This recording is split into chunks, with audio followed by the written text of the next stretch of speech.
আসসালামু আলাইকুম, কেমন আছেন সবাই? আলহামদুলিল্লাহ, আল্লাহর অশেষ রহমতে আমরা তো ভালো আছি। আজকে আমি কিছু কাপ কেক করব। তো এই রেসিপিটা করার জন্য প্রথমে নিয়ে নিয়েছি 2টি ডিম।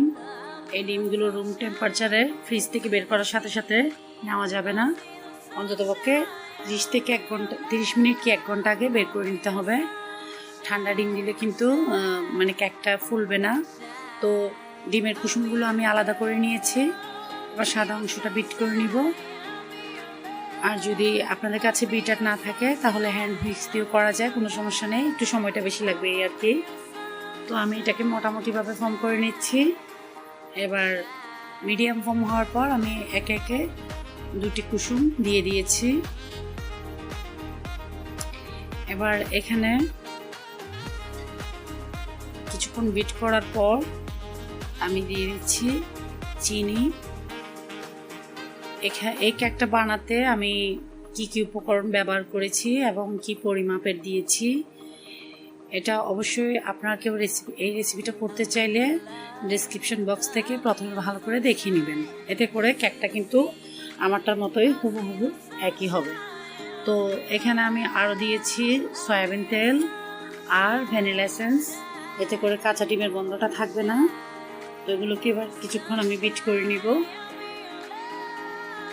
কিছুক্ষণ সময় বিট করার পর আমার লিকুইডটা রেডি হয়ে গেছে। এবার আমি শুকনো উপকরণগুলো এখানে দিয়ে দিব, তবে একসাথে দিব না, 3বার করে ধাপে ধাপে দিব। একসাথে দিলে কি হবে যে এতক্ষণ বিট করার কারণে যেই ফোমের মতো তৈরি হয়েছে সেটা একসাথে ময়দা দিলে চেপে যাবে। তো ধীরে ধীরে অল্প অল্প করে দিলে এটা ভালো হয়। তো এখানে আমি ময়দার মধ্যে 1 চিমটি লবণ দিয়েছি চিনির ব্যালেন্সটা ঠিক রাখার জন্য, মিষ্টির স্বাদটা ঠিক রাখার জন্য। আর দিয়েছি 1 চা চামচ বেকিং পাউডার। বাস এটুকুই, আর বিশেষ কিছু না। তো যারা আমার এই রান্নার চ্যানেলটাকে সাবস্ক্রাইব করেছেন সবাইকে অসংখ্য ধন্যবাদ। তো যারা করেননি প্লিজ আমার চ্যানেলটাকে সাবস্ক্রাইব করে দিবেন। এখানে আমি 2 টেবিল চামচ লিকুইড দুধ দিয়েছি। এখন 2 টেবিল চামচ দিয়েছি, পরে আবার দিব, সেটা দেখিয়ে দিব, কারণ একসাথে বেশি করে দেওয়ার দরকার নেই। ময়দার ব্যাটারটার ঘনত্বটা দেখেই আন্দাজ করে দিতে হবে, কিন্তু একসাথে অনেকগুলো দিলে পরে কমানো যায় না, কম দিলে কিন্তু আবার দেওয়া যায়। তো এবার আমি 1/3 কাপের মতো ব্যাটার এখান থেকে আলাদা করে নিয়েছি একটা বাটিতে। সেখানে আমি কিছু কোকো পাউডার দিয়েছি, দিয়ে সেই মিশ্রণটাতে দিয়ে দিচ্ছি 2 টেবিল চামচ লিকুইড দুধ। কারণ কোকো পাউডার দেওয়ার কারণে একটু ড্রাই হয়ে গেছে, তাই দুধটা দেওয়া। আর বাকি 1 টেবিল চামচ দুধ কিন্তু আমি আবার প্রথমে করে রাখা খামিটাতে দিয়ে দিয়েছি। মোট কথা এই খামিতে আমার 3 টেবিল চামচ দুধ দেওয়া গেছে। 1 টেবিল চামচ দুধটা কিন্তু পরে দিয়েছি, কিছু খামি আলাদা করার পরে। তো এবার যে বাটিতে আমি কেকগুলো সাজাবো সেই বাটিতে একটু তেল ব্রাশ করে নিচ্ছি। চাইলে ঘি বা বাটার ব্রাশ করে নেওয়া যায়, কোনো সমস্যা নেই। তো এটা ব্রাশ করে নিচ্ছি। একে একে সবগুলো তো ভালো করে ব্রাশ করে নিতে হবে। এটা কিন্তু আমি একটি পাত্রে তলানিতে কিছু গরম পানি দিয়েছি, তারপর একটি স্ট্যান্ড বসিয়েছি। সেই পানিগুলো যখন ফুটবে, টকবক করে একদম ফুটবে, সেই সময়ই এই ট্রে সহ কেকগুলো আমি সেই স্ট্যান্ডের উপর বসিয়ে দিব। সেটা আমি দেখিয়ে দিব, তবে আগে থেকে বলে দিচ্ছি চুলায় কিন্তু গরম পানিটা করতে এখন দেওয়া হয়ে গেছে। তো এখন কেকগুলো আমি বাটিতে নিয়ে নিয়েছি। অন্যদিকে আমি একটি পানির মগের মধ্যে একটি পাইপিং ব্যাগ বসিয়ে দিয়েছি, আর এতে কোকো পাউডার মিশানো ব্যাটারগুলো ঢেলে দিচ্ছি। ব্যাটারগুলো আমি এখানে ঢেলে এবার পাইপিং ব্যাগটা উপর থেকে মুড়ে নিচ্ছি। পাইপিং ব্যাগের মুখটা আমি বেশি মোটা করে কাটিনি, একদম চিকন করে কেটেছি। এই যে এভাবে করে জিলাপির মতো বা মশার কয়েলের মতো একটু ফাঁক রেখে এভাবে ঘুরিয়ে দিচ্ছি।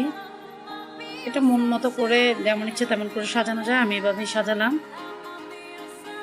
তো আমার এই রেসিপিটা ভালো লাগলে অবশ্যই লাইক দিবেন আর কমেন্ট করে জানাবেন কেমন হয়েছে, আর শেয়ার করবেন অবশ্যই। এতে করে আমি পরবর্তীতে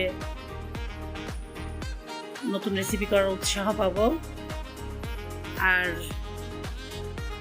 এতক্ষণ ধৈর্য ধরে আমার রেসিপিটা দেখার জন্য সবাইকে অসংখ্য ধন্যবাদ।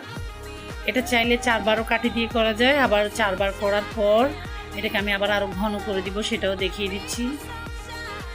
এগুলো কোনো ধরা বাঁধা সাজ না, যেমন ইচ্ছা তেমন করে সাজানো যায়। এবার 4 বার করে দিলে এমন হবে, আর 8 বার করে দিলে এমনই হবে।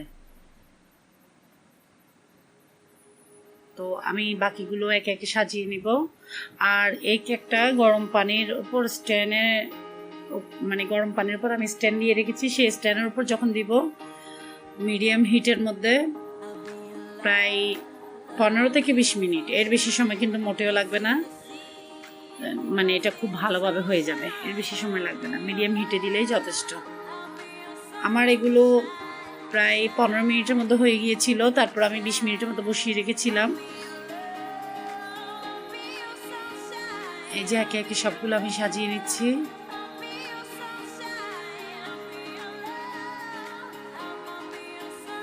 একটু সামনে পিছনে করে দিয়ে দিলেই কিন্তু হয়ে যায়।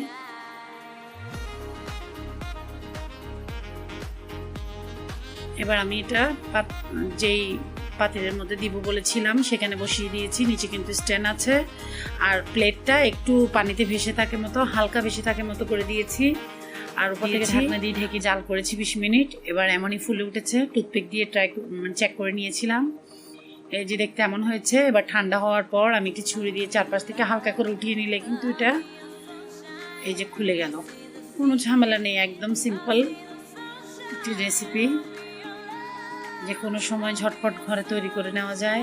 তবে একে একে আমি সবগুলো খুলে নিয়েছি। আমি উপর থেকে চেপে দেখিয়ে দিচ্ছি কতটা সফট হয়েছে এগুলো, এই যে এমনই হয়েছে। আচ্ছা, একটা কেটেই দেখিয়ে দিচ্ছি না হয় ভেতর থেকে কেমন হয়েছে। এই যে ভেতর থেকে একদম মানে খুব ভালো করে ফেপেছে, একদম ফুলে উঠেছে, এই যে এতটাই ফুলেছে। তো সবাইকে আবার অসংখ্য ধন্যবাদ, ঘরে করে খেয়ে দেখবেন। আল্লাহ হাফেজ।